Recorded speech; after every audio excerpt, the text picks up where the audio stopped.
Hello everyone, welcome to day one of the 2024 eShopperReviews Game Awards, where we look at the best and worst games released on Nintendo Switch in 2024.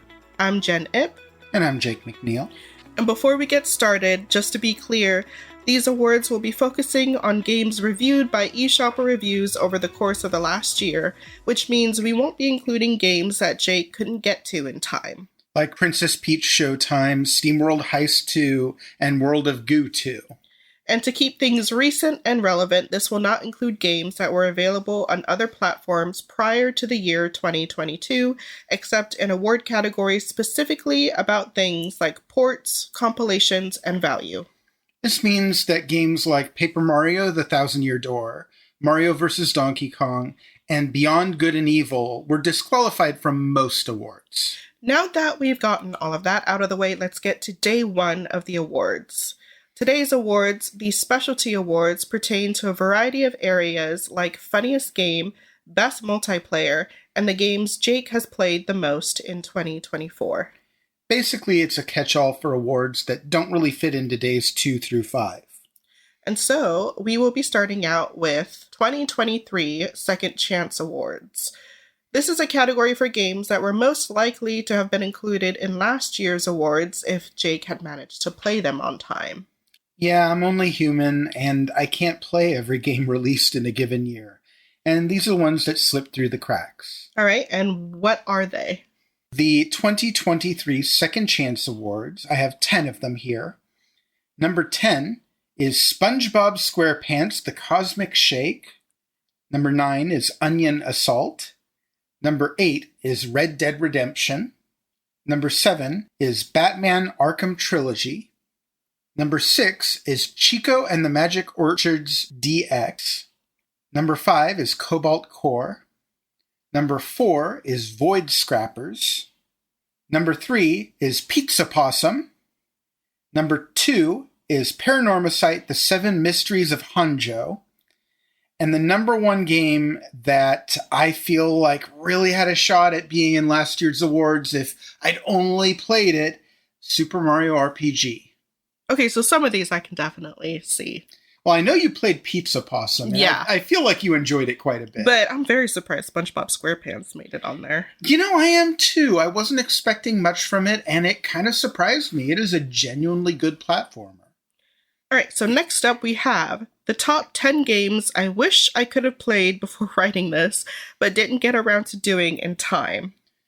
Probably pretty self-explanatory, I think. So what are they? The top 10 games that I wish I could have played before writing this, but didn't get around to doing in time. Number 10, SteamWorld Heist 2. Number 9, Arzette, The Jewel of Faramore. Number 8, Hatch Tales, A Heroic Hookshot Adventure.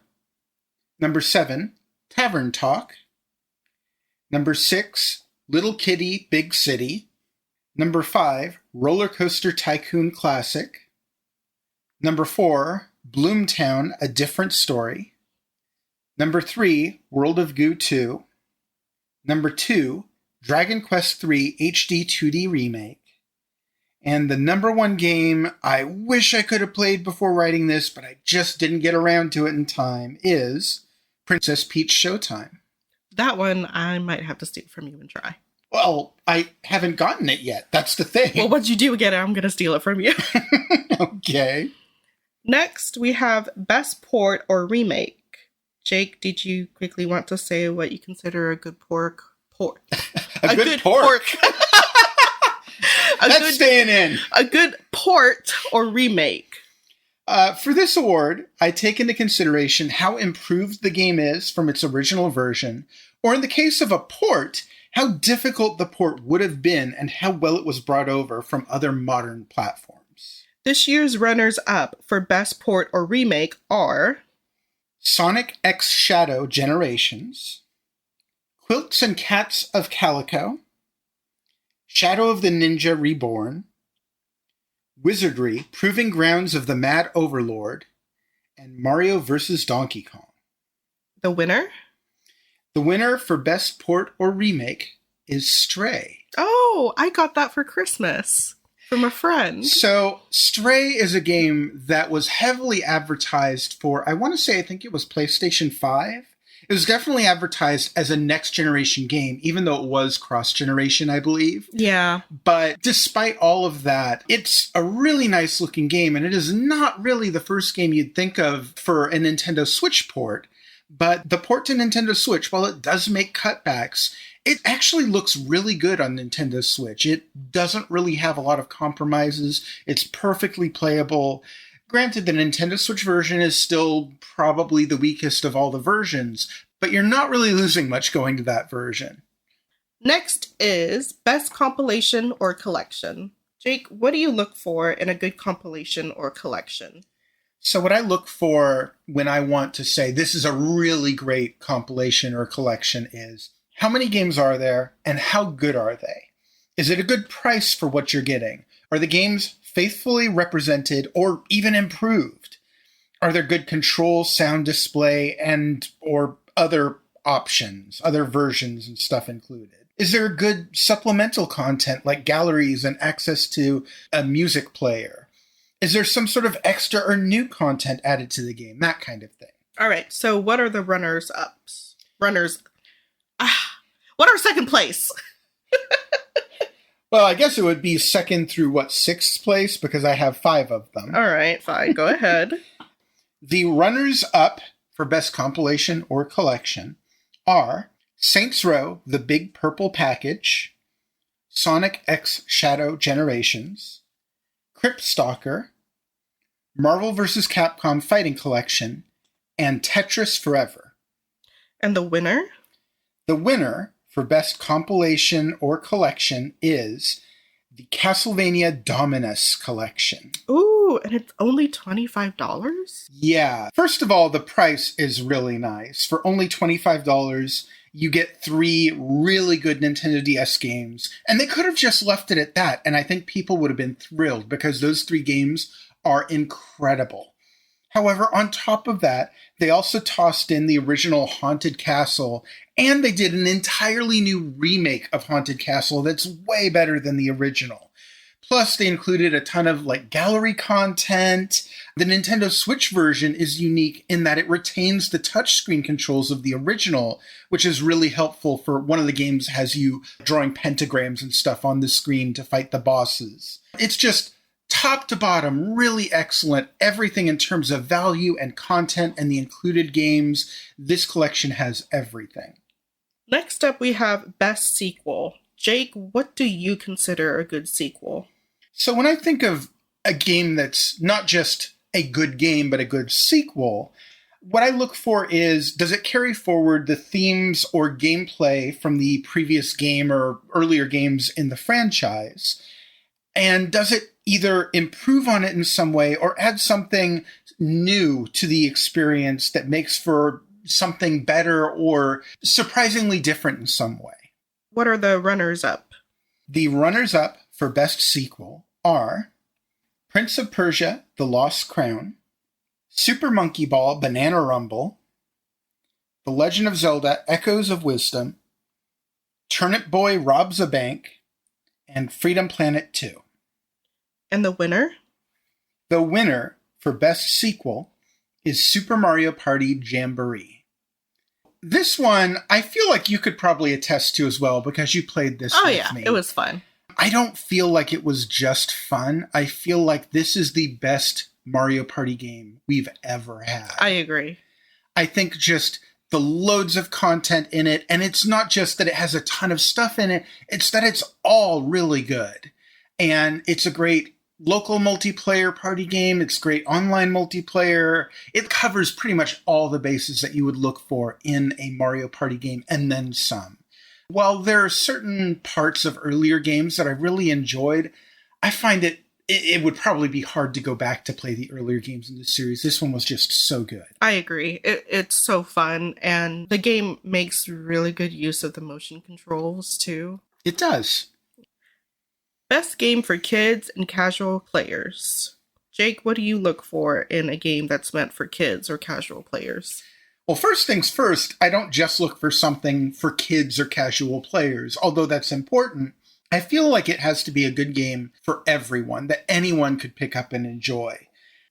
What are the runners-up? The runners-up for best game for kids and casual players are Snufkin, Melody of Moomin Valley, Super Monkey Ball Banana Rumble, Bakadoo, Quilts and Cats of Calico, and Laudle-Knot. And the winner?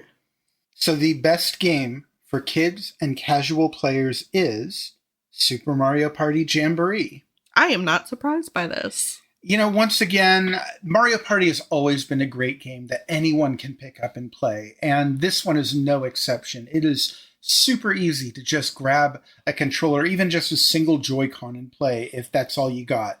But on top of that, they added a new mode in this game, the Pro mode, which even though it sounds like it would be for expert players, it's actually a really good option for those who want to get rid of a lot of the randomness in Mario Party, which has been one of the long-running complaints that many people have for this series is, oh, it's just too random. Well, now you have a mode for that if you want to. Or you can leave it just in the standard regular mode if you just want to play it normal with just whoever decides to join in. I feel like this is a game for everyone. Agreed. It's very fun. And I love the fact that I was able to beat you at a game. Very happy about that. Because that doesn't normally happen? No, it does not. Unless we're playing Overwatch, but then it's more like I'm dragging down the team. I'm not the best Overwatch player, I will freely admit. Next up is Best Multiplayer, which I think is very self-explanatory. For this, I'm looking at co-op, competitive, online, local, whatever, as long as there's multiple people enjoying themselves with the same game. And the runners-up are? The runners-up for Best Multiplayer are Star Wars Hunters, Super Monkey Ball Banana Rumble, Quilts and Cats of Calico, Grounded, and Plate Up. I loved Plate Up. I know you do. And the winner? The winner, which at this point probably won't be much of a surprise, is Super Mario Party Jamboree. I mean, there were so many different modes. We have, I'm seeing Rhythm Kitchen, which is probably one of my favorites. Toad's Item Factory, which was kind of meh to me, but well, that's just it. I've seen different people reacting differently to each of the modes. Some people like one more than the other, but there's such a wide variety of them, and they cover all the bases. You got online stuff, you got co-op, you got competitive, and then there's the standard traditional Mario Party mode, which is every bit as great as it ever was, if not better. And that's the thing, though, is multiplayer is Mario Party's main thing. Of course it's good at multiplayer, and yet this tops all the other games in the series, in my opinion. So if any Mario Party game was ever going to win Best Multiplayer, this one is a shoo-in for it. Okay, next up is Best New Free-to-Play Game, and this is just the best game that's free, right? Yes, which means Mario Party can't win this one. I'm not just looking at, is the game itself fun? I'm also looking at, obviously, one of the big things with free-to-play games is they have other forms of monetization, and how much does that interfere with the fun of the game? You want to find something that makes a good balance between, yes, they've got to make their money somehow, but also it's supposed to be a fun game. All right, so what are the runners-up? So the runners-up for Best New Free-to-Play Game are Eggy Party, The New Denpa Men, Vivitor, and Star Wars Hunters. And the winner? The winner for Best New Free-to-Play Game is Pool Blitz. This is a free-to-play pool game, like billiards, that kind of thing. Mm-hmm. It has a few different gameplay modes. It's pretty much focused on online-only stuff, but it's still a pretty good pool game. The monetization of the game is not too overbearing. Basically, if you're just looking for a free, fun game of pool, this is going to satisfy you, I feel. Next up is Best Value. It's pretty self-explanatory. I don't know. I feel like people see value and they're like, well, obviously that's going to be the cheapest games. And it's not just the cheapest. It's also how much fun are you getting for the amount that you're paying? All right. So what are the runners-up? The runners-up for Best Value are Fragrance Story and Papaya's Path, which is $8. Mm. Whole EO and Paper EO 2, a bundle that is also $8. Goliath Depot, which is $7. Crypt Stalker, which is $7. And Pentiment, which is $20. And the winner? The winner for best value is Saints Row The Big Purple Package, which is $30 and includes Saints Row the Third and Saints Row 4. And while I know there were some complaints about Saints Row 3 when it first came out, it's been patched since then. It works just fine on Switch. Both of these games are huge games, tons of fun. They both play very differently from each other, so this is a bundle that has a lot of variety. And for only $30, I'm like, this is an absolute steal. And then it goes on sale for $5 every now and then, or under $5. So yeah, it's already a really good price, and then it drops to an even lower price on a regular basis. If you do not have these games on your Nintendo Switch and you happen to spot them on sale, I think this is an absolute no-brainer. Next up is the funniest game, which is the game that made you laugh the most. I mean, yes, potentially it could be the game that made for the most funny situations when playing it, but there was kind of less of that this year. This is mostly just the game that in itself was just the funniest. So what are the runners-up? The runners-up for funniest game are The Holy Gosh Darn, Bacadoo, Lil Guardsman, Vivitor, and Turnip Boy Robs a Bank. And the winner? The winner for funniest game is Thank Goodness You're Here.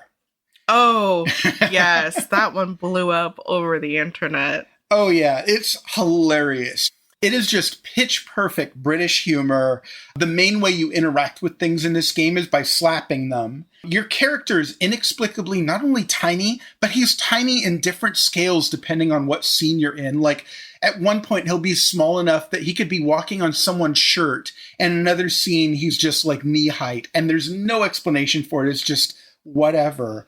And the game starts, I'm going to try and avoid spoiling jokes because that's the main thing for this game is jokes. But I'll tell you, one of the very first things you do in this game is you have to get out of the opening room, which you can do pretty easily. You slide a bottle over to the window and then jump out the window, to which the other guy in the room responds, "Good grief, lad! The front door is right there! We're 10 stories up, for crying out loud!" Wow. It is so funny. It's probably the funniest game I've played in years. Definitely not for children. No, definitely not for children. There are some things in there that are definitely for adults. But yeah, it's hilarious. All right, next up we have the most underrated. And what makes you say that a game is underrated? For this, I mainly look at Metacritic scores and how much they differ from my own opinion about the game. So what are the runners-up?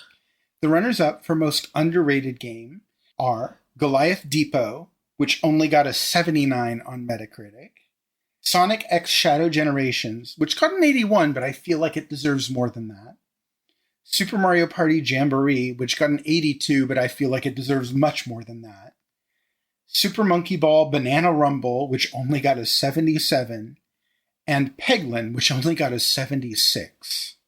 And the winner?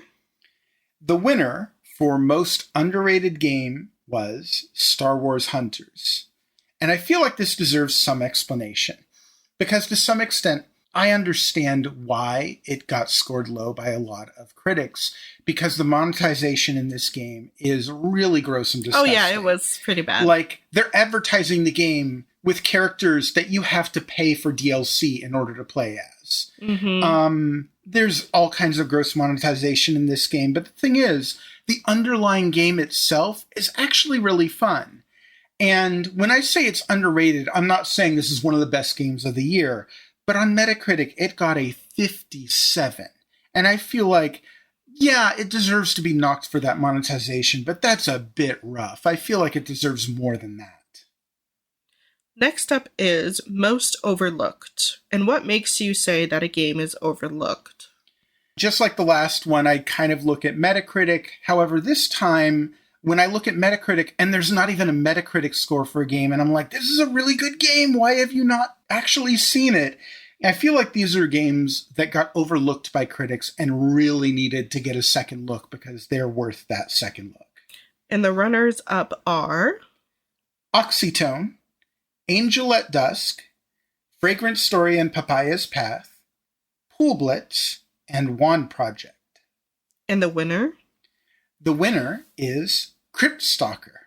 Crypt Stalker is a game that's actually two games in one. It has a loving tribute to the old school like NES Castlevania games in it, and it also contains a Game Boy version that is a completely different game that's kind of a tribute to the Game Boy Castlevania games. And they're both really, really good, and this package sells for only $7. It's just a really excellent, loving old school tribute, and I feel like the reason that critics overlook this is because the publisher of this game is Red Deer Games, or I think that's what it's called, and they have kind of become infamous for flooding the eShop with a bunch of garbage. And so I feel like people want to look at their games less because they're being really sleazy about marketing them. But this is one that I think, despite all of the publisher's shenanigans, the actual game itself is well worth playing. Next up, we have the most original, which I think is pretty self-explanatory. Yeah, I agree. So, what are the runners-up? The runners-up for most original are Animal Well, Stray, Tenderfoot Tactics, Lorelei and the Laser Eyes, Thank Goodness You're Here. And the winner? The winner is A Time Traveler's Guide to Past Delicacies. Huh. Oh yeah, you played this one. Yeah, it was weird. It was very weird. It's not going to be for everyone. No. I understand it definitely wasn't for you, Absolutely Jen. not for me. But the thing is, it's like nothing else out there, and it's really hard for me to describe. It's like a combination of a cooking sim that's kind of poorly made and a walking simulation. It was absolutely bizarre. And it has all sorts of different elements to it. But even though it kind of seems like it's slapdash put together, it also kind of feels like that's half intentional. It's this otherworldly, bizarre thing that's really, you need to experience it in order to understand why I say this. It feels like you're on an acid trip. It really does. It's so strange. Okay, next up is most efficient use of file storage space. Why is this a category? Why? This is a category because when you're playing games on Nintendo Switch, your file space is very limited. Okay, but most people don't have over 2,000 games, Jacob. Yeah, but even if you don't have over 2,000 games, depending on what model of Nintendo Switch you have, what you have comes with only 32 gigs or at most 64 before you have to start getting a micro SD card. And so for people who don't want to have to buy that extra memory card, or maybe their memory card is filled up because they do buy a lot of games, here's one that's not going to add too much to that. Okay. What are the runners-up? The runners-up for most efficient use of file storage space are Balatro, which is only 156 megabytes, Thank Goodness You're Here, which is 1.27 gigs, Lil Guardsman, which is 1.1 gig, Cat Clean Ocean, which is 212 megabytes, and Buggy Off-Road Racing, which is 317 megabytes. And the winner? The winner for most efficient use of file storage space is Animal Well, which only takes up 84 megabytes. And to be fair, it is a pixel art game. It doesn't have any soundtrack. It doesn't have any voice. But the visuals in this game are extremely vivid and varied. They're very detailed. The soundscapes that the sound design creates are really great at painting a picture of this strange environment that you're going through.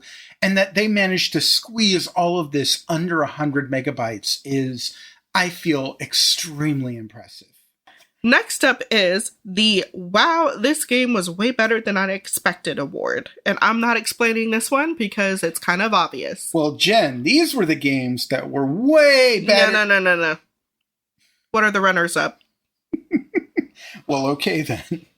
The runners-up for the Wow, this game was way better than I expected award are Bakaru, Spark the Electric Jester 3, Sonic X Shadow Generations, Pool Blitz, and Super Mario Party Jamboree.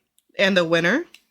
The winner for the game that is way better than I expected is Unicorn Overlord. There's a couple of reasons why, honestly, I didn't expect much from this game. It is clearly kind of a spiritual successor to a game called Ogre Battle, which I just did not like all that much.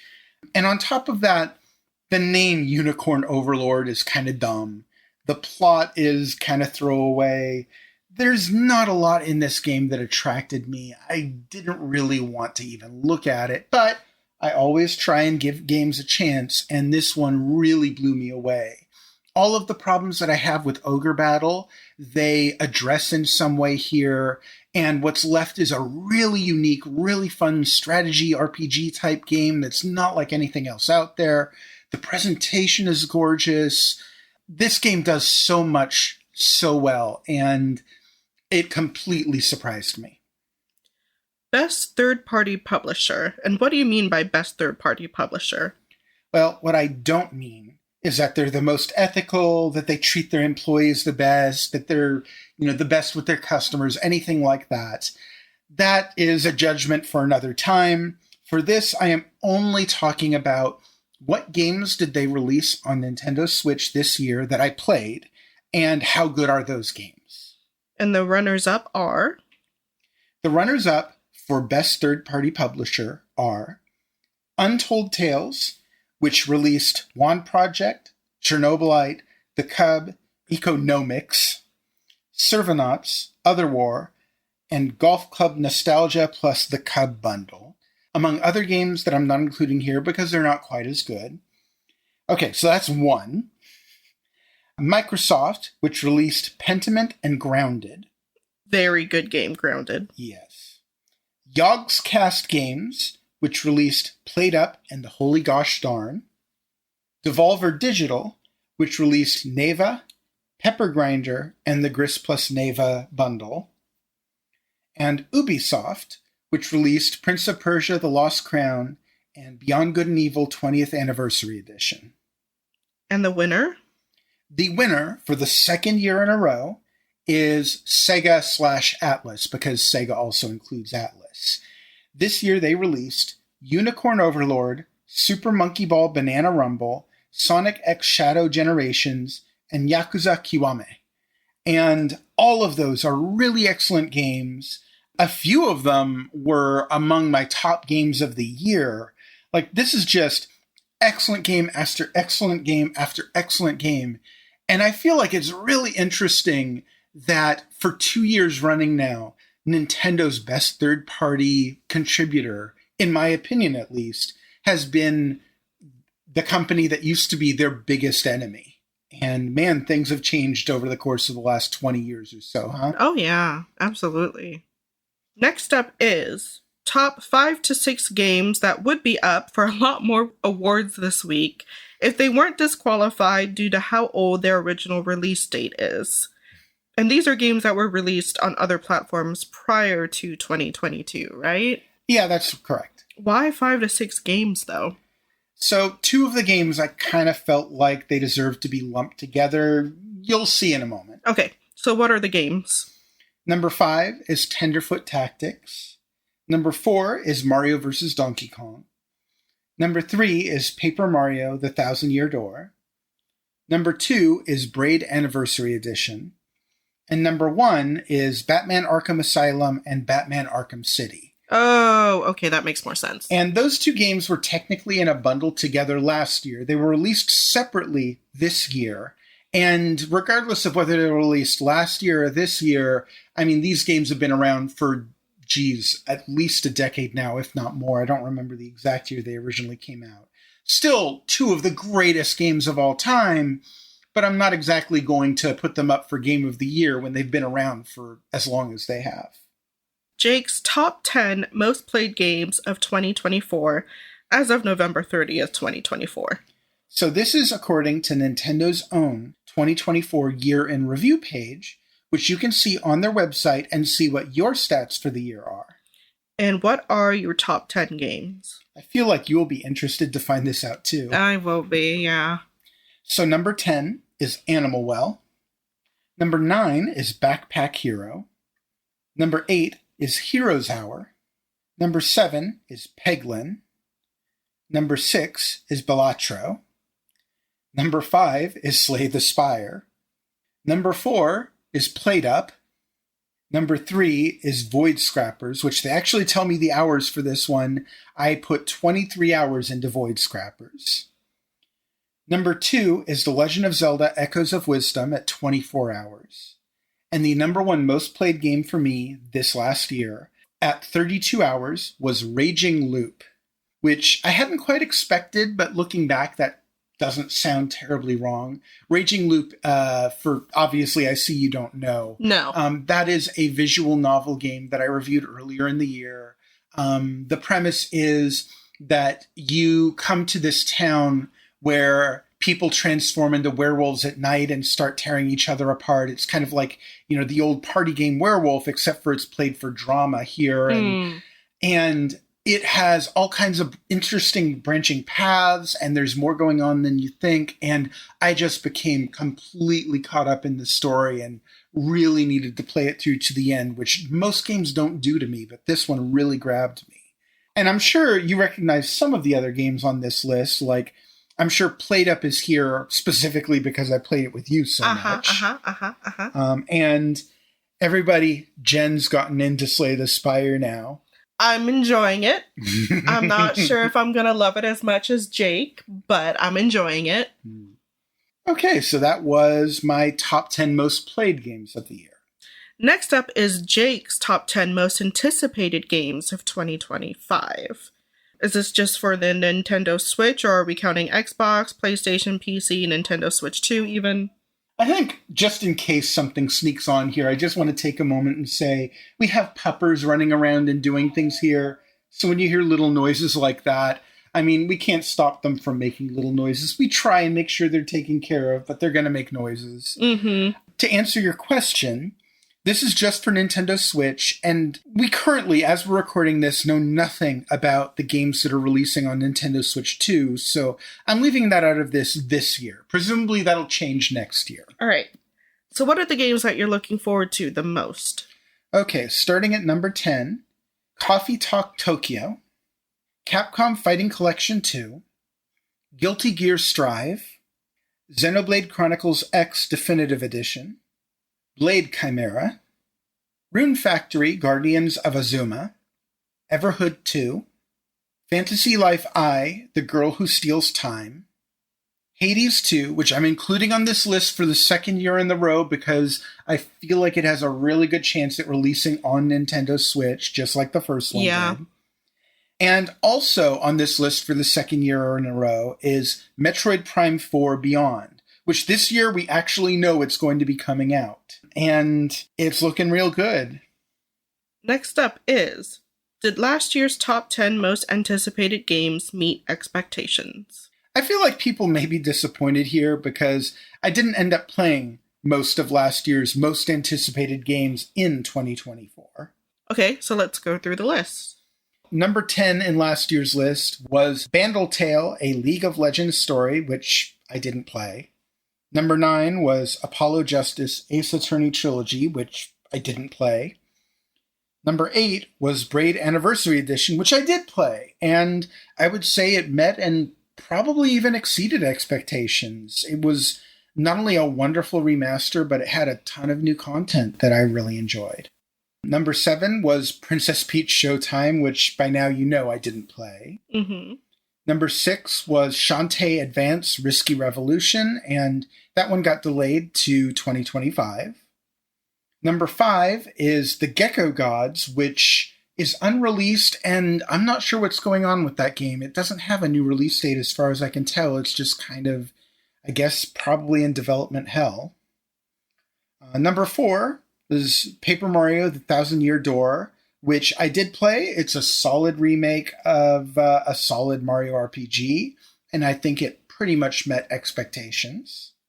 Number 3 is Blade Chimera, which was delayed to 2025 and has made my list this year too. Number 2, as I noted before, is Hades 2, which is on my list this year too. And number 1 is Metroid Prime 4, which is on this year's list too. Oh, wow. Lots of games getting delayed for the next year. Yeah. That's kind of sad, but at the same time, I'd rather it be delayed versus releasing and being crap. Yeah, I agree. And there were plenty of other good games this year. All right, so that does it for day 1 of the eShopperReviews 2024 Game Awards. Thank you for listening, and please come back throughout the week of January 13th through January 17th, 2025 to see more awards announced. And remember, if you want to read about the games mentioned here, head over to eShopperReviews.com. And if you enjoyed this content, please consider heading over to our Patreon page to support eShopper Reviews and gain access to even more content. Thank you again, everyone. This has been Jen Ip And Jake McNeil. and we hope you've all enjoyed some great games. Later.